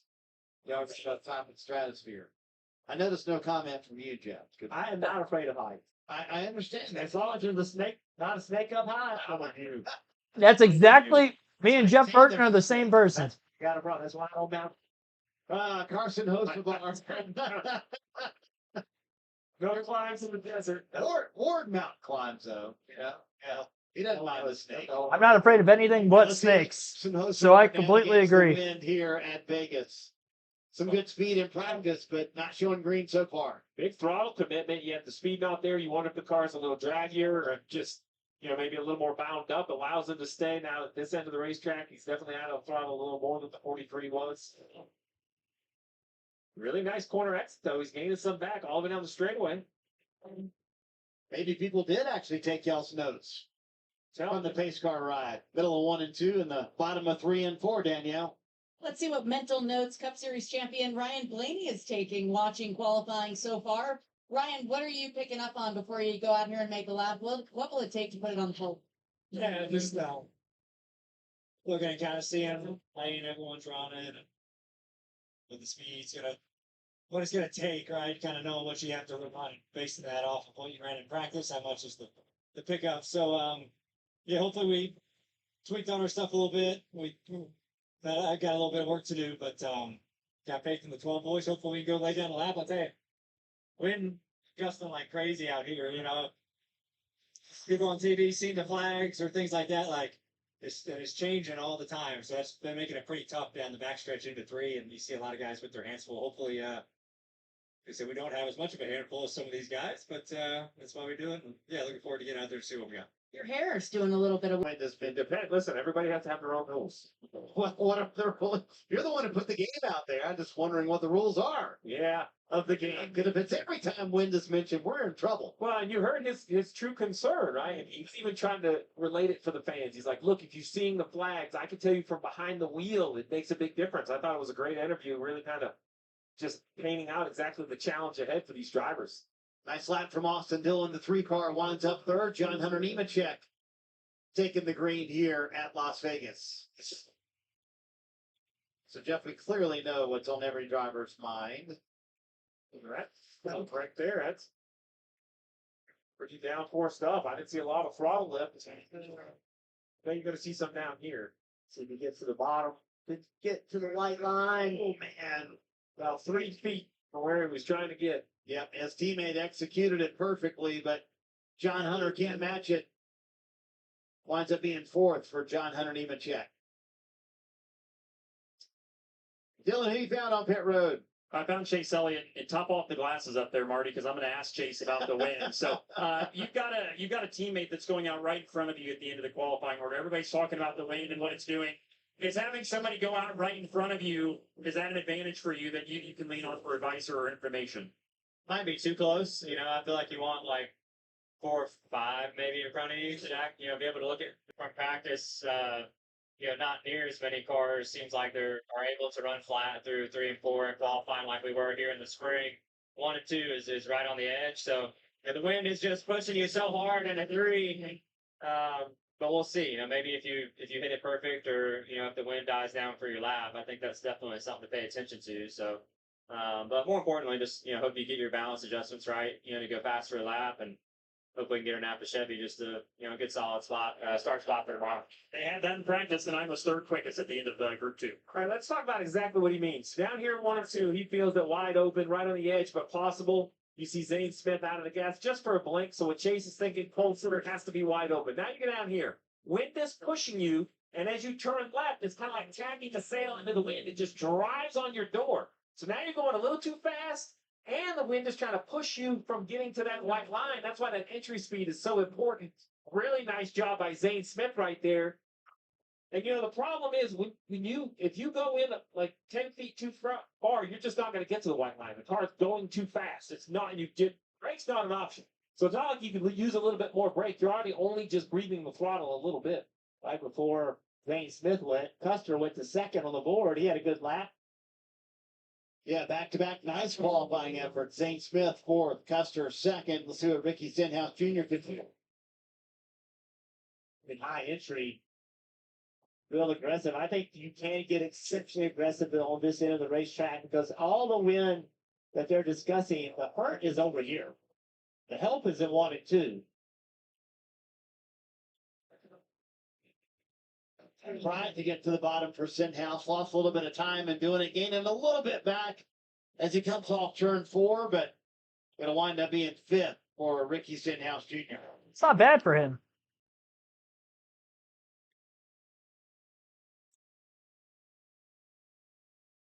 Todd Gilliland going to try a hand at it here today. These are the days that this car needs to improve, in my opinion. This qualifying puts them in a hole. You just don't seem to be able to execute on qualifying day. Wasn't able to stay in the line there, way up the racetrack of corner exit. Now he had that problem over there. So how do you adjust over here? That's what you constantly have to do, is recognize what your car will do and what it won't do, make adjustments during the lap. But this right here, you can see it's going to get him back to 10th fastest with a lot of good cars to go. So that's going to bury them back in the field. Yeah, this team came in with some high hopes, finished 12th at Kansas a couple of weeks ago, but not the qualifying effort they wanted. We saw Ross Chastain be fastest in Group A. Steve, we'll see what he can do here in qualifying. Last time on the racetrack, hit the wall. Going into turn 3, got 2 loose. Yeah, don't want to do that again. Builder, all these drivers talking about guessing. Ross just going to sail it off down in here. That's just get out of gas, climb at the banking, losing, just running out of kind of room, but carry him out. See if he can keep it green down here in 3 and 4. Negative. Oh, he did a good job. He was chopping the gas. I thought he was in trouble. He just hustled that thing all the way around there. It was an eventful lap Good to for be able him. to go quickest for Ross Chastain. The playoff drivers coming up here in a bit as qualifying continues from the Las Vegas Motor Speedway on True TV. Yes, and Ross Chastain currently the top time right now in qualifying. 29.594 is that fastest lap. Gets even faster. 182.469 mile per hour average for him. Eric Jones is currently second. Then Cole Custer third. Carson Hocevar fourth. Zane Smith fifth. Ricky Stenhouse Jr. in sixth. Austin Dillon seventh. Jenner Nemechek ninth. Justin Haley 10th. And Noah Gragson, or Justin Haley 9th and Noah Gragson rounds out the top 10. 19 drivers have made a qualifying lap, 19 to go. We're halfway through the session. Alex Bowman will be up next, then Josh Berry, Ty Gibbs, AJ Allmendinger, Bubba Wallace, Daniel Suarez, Michael McDowell, Tyler Reddick, Ryan Preece, Chris Buescher. That will be the next 9.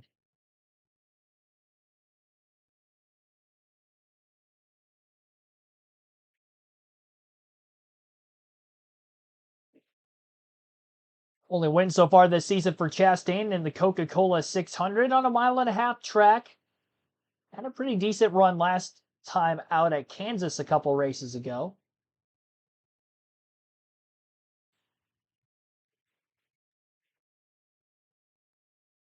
That would put him tied for 6th most in the Cup Series this season. 6 top 5, still chasing that first win.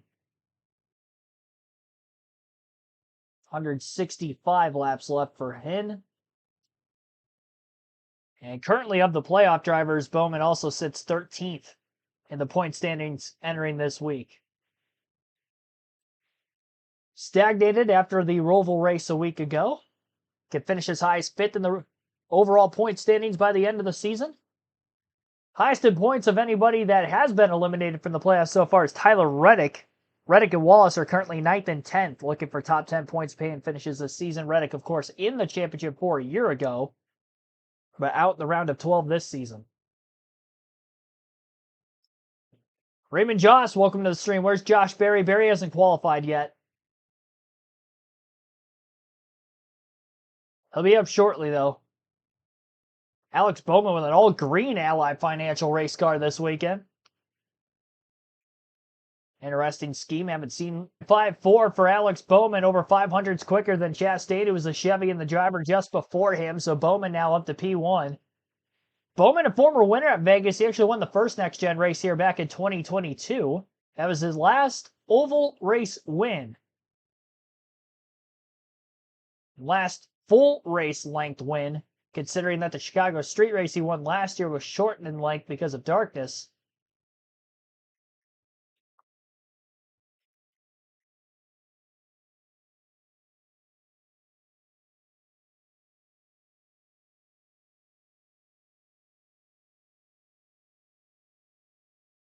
Definitely a great lap for the 48.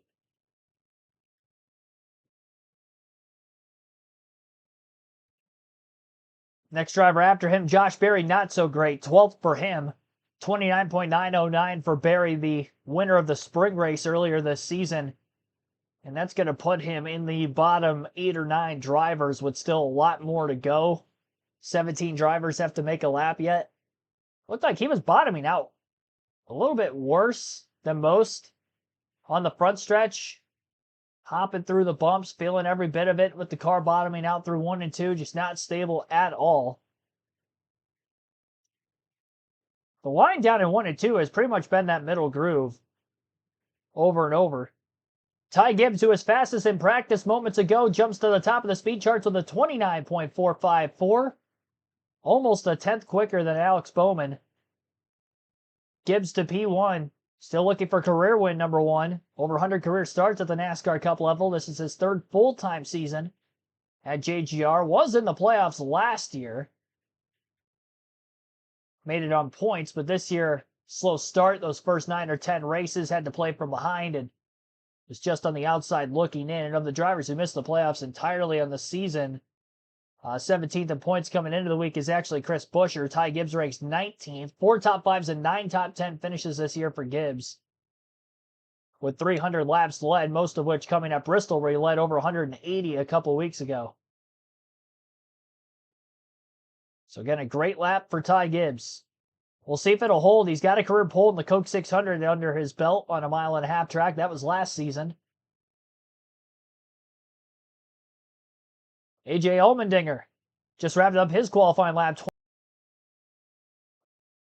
Pretty solid lap. Former Xfinity race winner is Allmendinger at Vegas. And he also had a top 10 in the spring race earlier this season at Las Vegas Motor Speedway. So looking to build off of that. Pretty decent speed in qualifying for starters. Still decent amount of drivers to go. Not sure how well that will hold.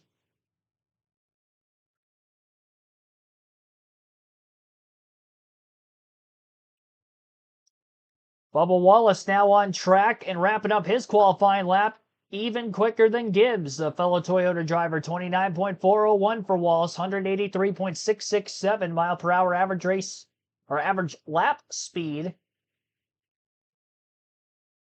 Bubba had one of the faster cars at Kansas, led a lot of laps down the stretch. Obviously got beat on that final overtime restart after contact between he and team owner Denny Hamlin. Led the pathway for Chase Elliott to steal it from both the 23 and the 11 that Sunday afternoon. Wallace looking for redemption. Great speed. He was top 5 in practice. Currently the fastest time in qualifying. I don't think that time's going to hold, but it should have him up in that top 5, top 10 for sure by the end of this session.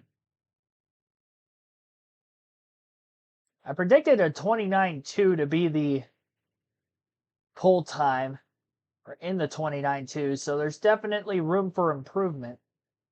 Daniel Suarez on the 99, who struggled quite a bit in qualifying so far this year. Pretty good lap right behind his teammate on this time trial session. 29.654 for Suarez, currently 5th out of 25 drivers who have made a lap. 26 now.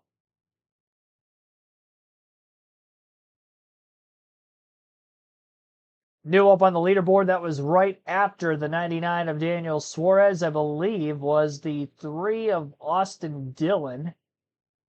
And Austin Dillon will be 13th with a 29.779. Sorry, not Dillon. Michael McDowell, the 71, was next. Getting a little ahead of myself because I know the leaderboard's a little behind on the raw feed that we currently have on screen. So McDowell, 29.647. 6th best for him. He's had some good qualifying efforts so far this season. Really, since the Next Gen debuted, he's had good qualifying efforts. Even in his front row motorsport days, we've seen a lot of collective speed in practice and qualifying all year out of Spire. Can't seem to get the good finishes on a consistent basis. Hocevar at times has gotten them, and obviously on road courses, McDowell's been great. Like last week, had a top 10 at the Roval. Raymond Joss, thanks for the $2 super chat. Greatly appreciate that. Patrick Shadley, welcome into the stream as well. Last chance for a Kyle Busch W. For this season, having the new crew chief, I think, is going to be tough for him for the rest of the year. I think that's going to be kind of a growing pain situation. He hasn't looked like he's had as much speed the last couple weeks practicing qualifying or in the race since the announcement that current crew chief was going to be leaving him for the end of the year.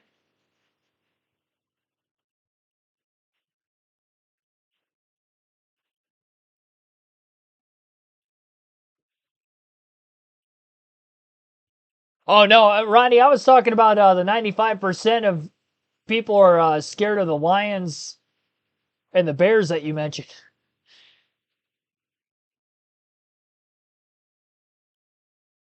I'm afraid of snakes, but I would say 95% of people are. But 95 to close to 100% are probably going to be afraid of a bear or a mountain lion right in front of them. Or at least if they don't show the fear, they'll be feeling it internally.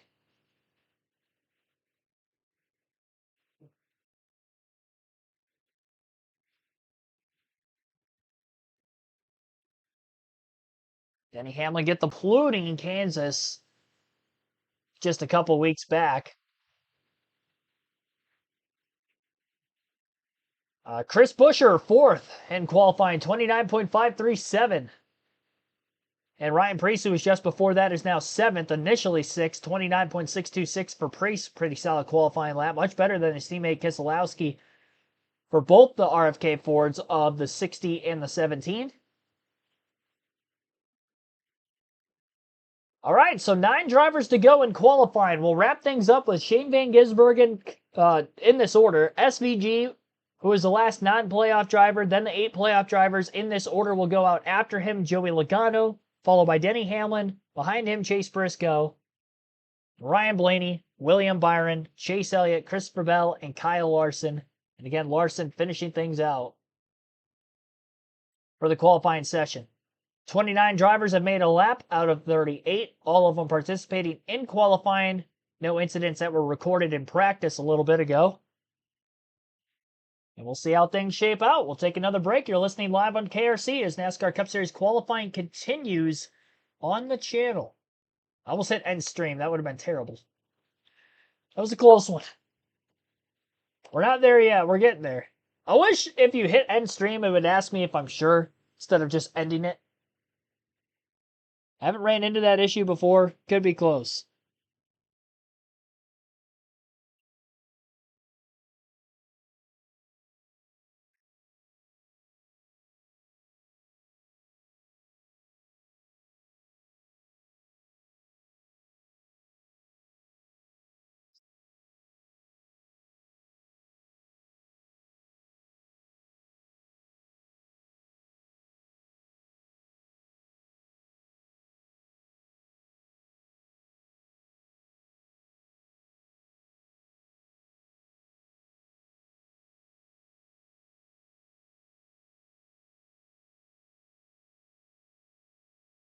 Down to the wire.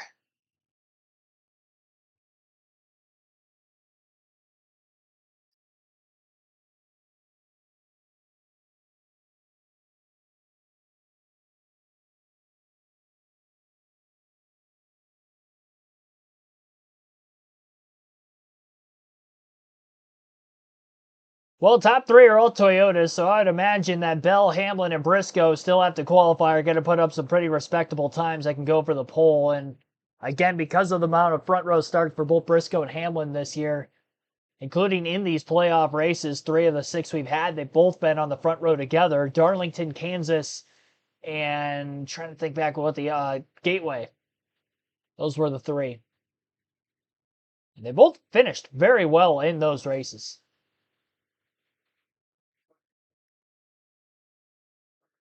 Are they grading the Reddick mullet versus the Blaney mullet? Reddick's is getting better. He's getting out of that awkward stage. I used to have a mullet back in the day. Now I don't have any hair at all. But back when I had it, I would have went more with the Ryan Blaney route. Reddick's is more on the like long straight side. My hair was naturally curly. So for that, I prefer Blaney because I felt like mine looked similar. But Reddick's is getting better with time. Doesn't have to do with any aerodynamic deficiency behind the wheel of the race car. Great qualifying effort for SVG, 29.586, sixth for him. He's been getting better in recent races. He actually had a top 10 at Kansas, his first on an oval in his Cup career. Obviously led laps at Daytona on the last drafting track, and Gateway qualified inside the top 10. He's running there early. Sorry, not Gateway, New Hampshire. Was up in the top 10 most of the way through stage 1 of that race. Arena Sarah, welcome into the stream. SVG has been killing it lately. Yes, he has. Just towards the end of his rookie season, that's the huge thing. He got his 5 wins. I know they were all on road courses, but we've seen improvement on the ovals. He's doing what he needed to do in a rookie season. And then some when he considered that he has won as many road course races as he has. I mean, we were expecting coming into the season he'd probably win 1 or 2 of them at least, but didn't think he was going to win 5 out of 6. I can tell you that much. As the year went on, I was predicting him to win the road courses because it was looking more imminent that would happen. But before the season started, would have never guessed that SVG would be tied for the most wins in the Cup Series by race 33 out of 36 on the season. SVG going to slide back into qualifying order, though, just a bit. 2 drivers just posted a lap. Joey Logano first. Jumped to 30, is now 29.421 for him. And Denny Hamlin to the top of the 29.213, almost 0.2 faster than Bubba Wallace and Tyler Reddick. And that is pretty normal out of the qualifying sessions where we've seen the 11 and the 19 qualify particularly well.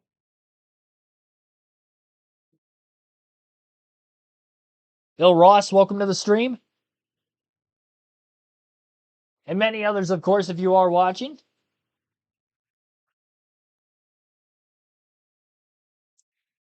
Yeah, great lap by Hamlin. I think the only one that beats that, if anybody beats it, is going to be Briscoe. He's going to give him a run for his money, I'm sure. I mean, Larson might make it interesting. Not going to be an all 23-11 front row this weekend, though. And speaking of Briscoe, wrapped up his qualifying lap. Another quick one, but he is second. Hamlin first, 29.249 for Chase Briscoe.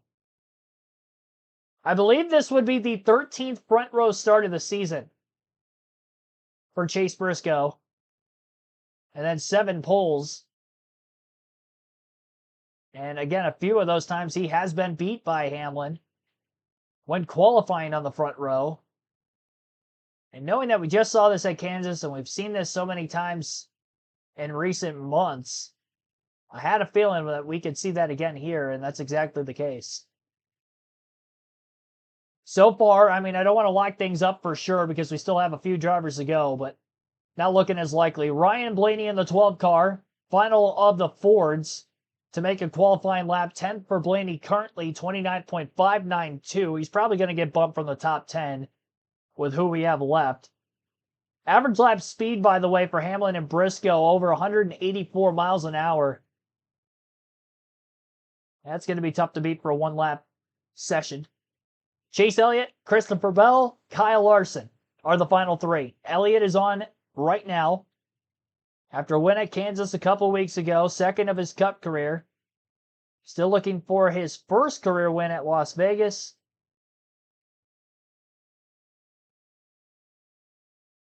Byron in the 24, who just wrapped his lap up before Elliott, jumped to third, 29.304, within within a tenth of a second of Hamlin and Briscoe. A little less than 600ths off of Briscoe's second place time.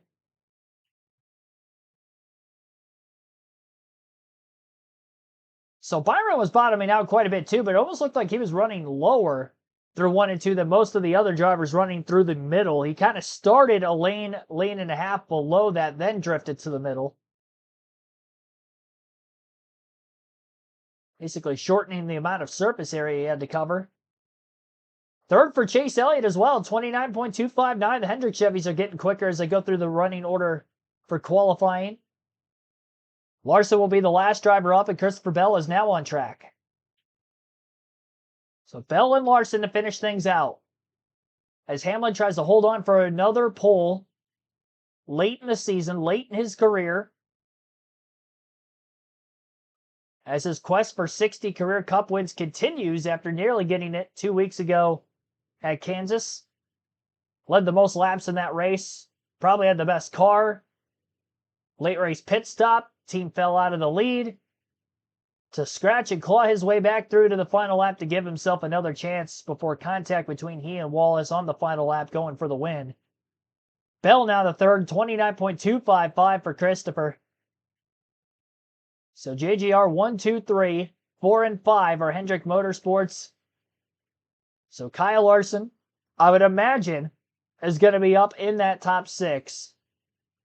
But where of those 6 spots is he going to be, assuming he doesn't make a major mistake? Can he knock the JGR Toyotas off the front row at the very least? I think Briscoe's time is gettable. I don't know about Hamlin. That 3.5 split, or 3.5 hundredth of a second split, is quite a bit to overcome. Larson's 6th in qualifying. So he was top 6 like I figured, over a 10th off the pole lap, 29.328. And so Denny Hamlin will be on the pole again. Will that mean we have more domination to come for the 11 and the 19? We shall see. Get an interview with our pole sitter Hamlin and the second place starter for tomorrow's race, Chase Briscoe, here shortly. My feed's a little bit behind. Let me try to back out and get caught up, if any at all. Congratulations to Denny Hamlin for nabbing the pole. 29.213 was the lap time. 184.849 mile per hour average on the lap for Hamlin. And here he is. Joe gets racing. 1, 2, 3 in qualifying here from the Las Vegas Motor Speedway. And Denny Hamlin is going to be on the pole to kick off the round of 8, Danielle. Yeah, Marty, Jeff Burton, Denny said you got 1, 2, 3, and 4 perfect with that arc. How'd you feel about that lap? I felt good about it. Truthfully, wasn't a whole lot left out there for it, but yeah, great job of this AMPM team to get my car, good. It was good in the short run in practice as well. Got to work on it in the long run for tomorrow, but Saturday's really been our Achilles heel at this racetrack, and that's a great way to turn that around. I heard you in the car during practice. It sounded like it was a handful, Denny. What are you looking for? What does it need for tomorrow?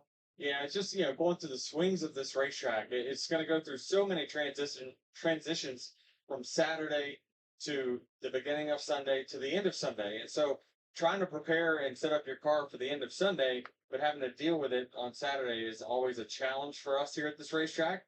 But the team just did a great job of putting a big old Band-Aid on it today. And hopefully tomorrow's going to be better.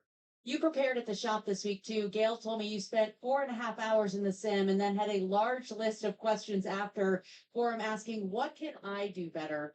What is your level of focus like, Denny? Does it change now with so much pressure coming into the round of 8?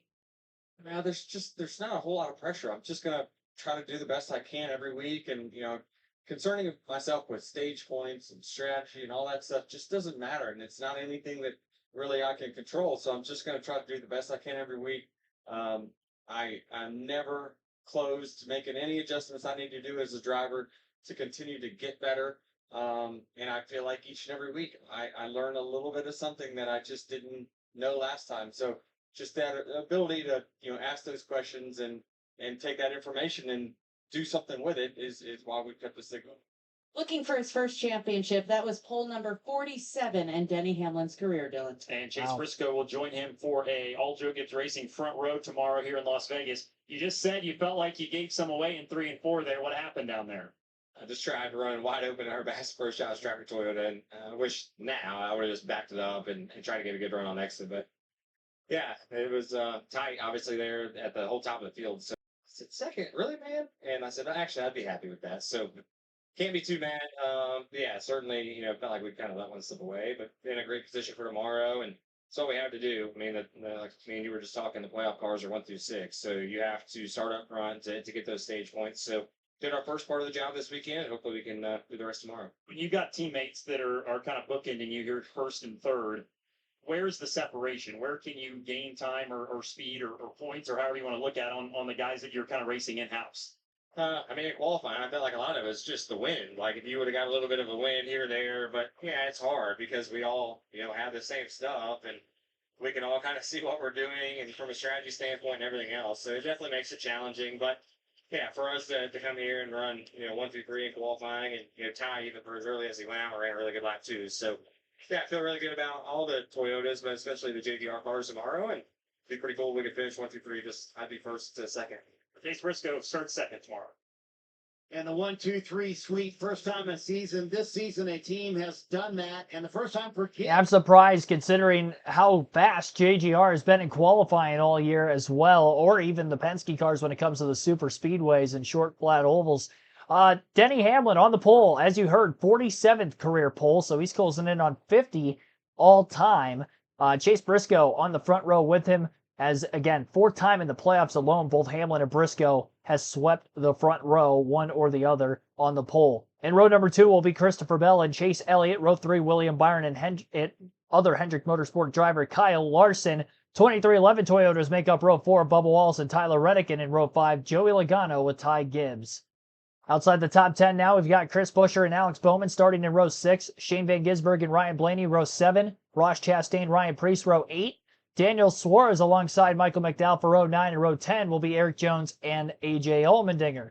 Back half of the field now, Cole Custer and Carson Hocevar in row 11.